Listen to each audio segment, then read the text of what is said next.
Hi everyone, my name is Marissa. I am a certified personal trainer, and today I'm going to share the different body types and shapes and help you determine the way your body was uniquely created and how to eat and exercise according to your body and your goals.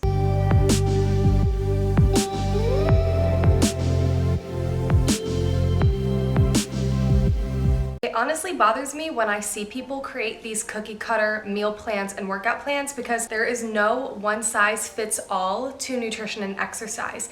And today you're gonna learn how much of a difference there is between the different ways one should be eating and exercising. There are 3 somatotypes or body types, and then different body shapes that can be found within those body types. The first one we'll be talking about is the ectomorph, and this is basically the person that can say, I can eat whatever I want and never gain weight. That person is me. They typically have a thin frame and a very high metabolism. So the good news is it's really difficult for them to gain fat, but the bad news is it's also just as difficult to gain muscle. The body shape that's typically found in this category is the ruler shape, so just very narrow, no apparent curves, although you can create those curves through exercise, which is pretty cool. But there's nothing wrong with having a ruler body shape. When it comes to training, typically ectomorphs have the goal of gaining weight, while gaining muscle mass and lean body mass, not fat. And there's definitely a big difference there. So I'll share some tips on how to do that if you are an ectomorph. You're definitely gonna want to limit your cardio, and if you are doing cardio, do it as a warm-up before your weight training, but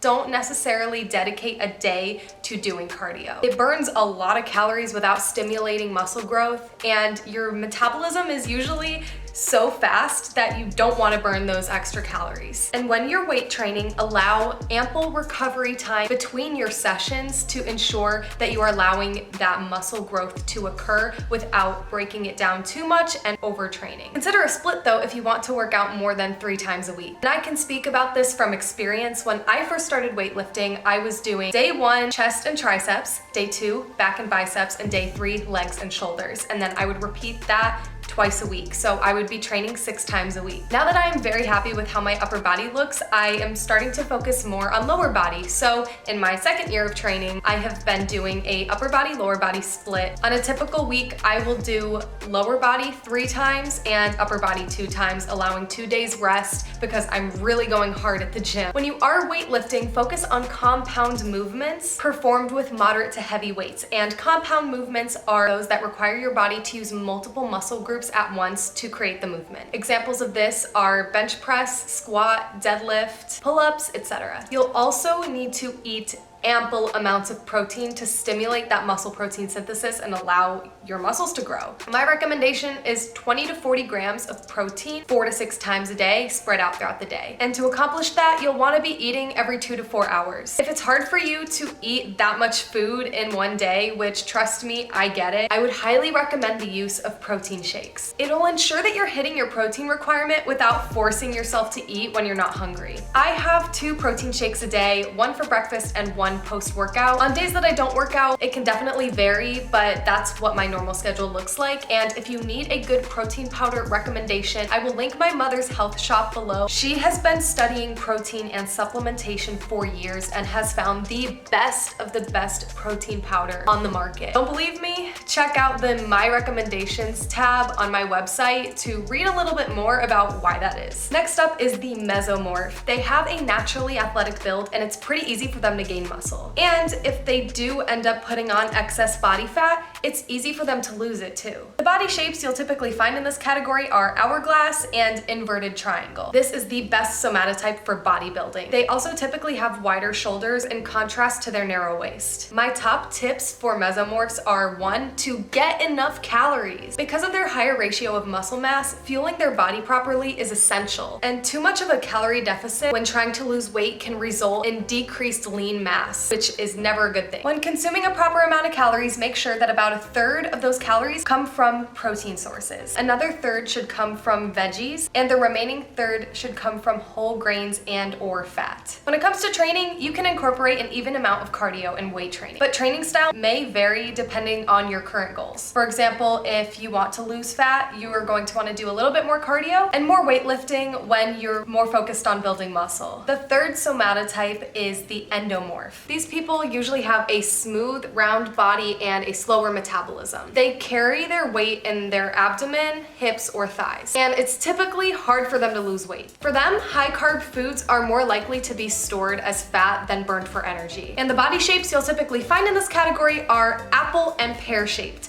Apple-shaped being more fat stored in the abdomen, and pear-shaped being stored more in the lower body, like the hips, butt, and thighs. My tips would be to have an even distribution of protein, carbs, and fats, with carbs coming from veggies and whole grain. Try your very best to avoid refined carbohydrates and anything high in added sugar. Of course, everything in moderation, but for this specific body type, you need to be a little bit more careful than those that are ectomorphs and mesomorphs when consuming high carb or sugary foods. Now, this next tip I recommend for all body types, but especially endomorphs. Start the day with a high protein breakfast to kickstart your metabolism and keep insulin levels low. Exercise is especially important for this body type. You'll want to have a mix of weight training and cardio, and incorporate different types of cardio like high intensity interval training and endurance. Endomorphs might assume that they need to focus solely on cardio when that really isn't the case. Weight training is extremely beneficial as well. The more muscle you have, the more calories your body burns at rest, so this can really help endomorphs achieve weight loss, especially without having to go into an extreme calorie deficit, which can be harmful to your health and your metabolism in the long run. If you really want to take the guesswork out of your nutrition and workout plans, I highly recommend becoming one of my clients. I am still taking online personal training clients, and as school begins, I'll be limiting the amount of platinum members I have, so if you're seeing this before September 1st, definitely hop on board while you still can. With all of the different opinions online for what you should be doing, it's really easy to get confused. And if you want some peace of mind knowing that you have a trained professional helping you achieve your goals, then let's work together. With all of these different somatotypes and body shapes, it's important to note that this is a huge reason why you should never compare yourself to others. Even having Fitspo can end up being discouraging if that person that you admire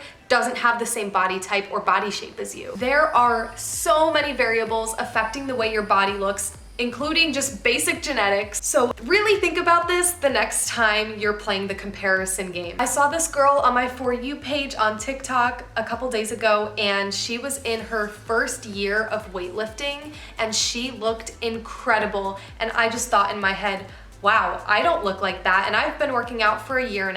Am I doing something wrong? But then just as quickly as I thought that, I snapped out of it because it was clear in the video that she was a mesomorph and I am very much an ectomorph. So it's gonna take a lot more work for me to build muscle. And you gotta take into account that there is no possible way that we are eating the same or training the same. So wait, why was I jealous? Exactly. If this video was helpful, please give it a thumbs up and subscribe to my channel for more helpful videos like this, along with my classic fitness influencer workout reviews. I am so excited to continue guiding you guys on your health and fitness journeys, and I will see you later.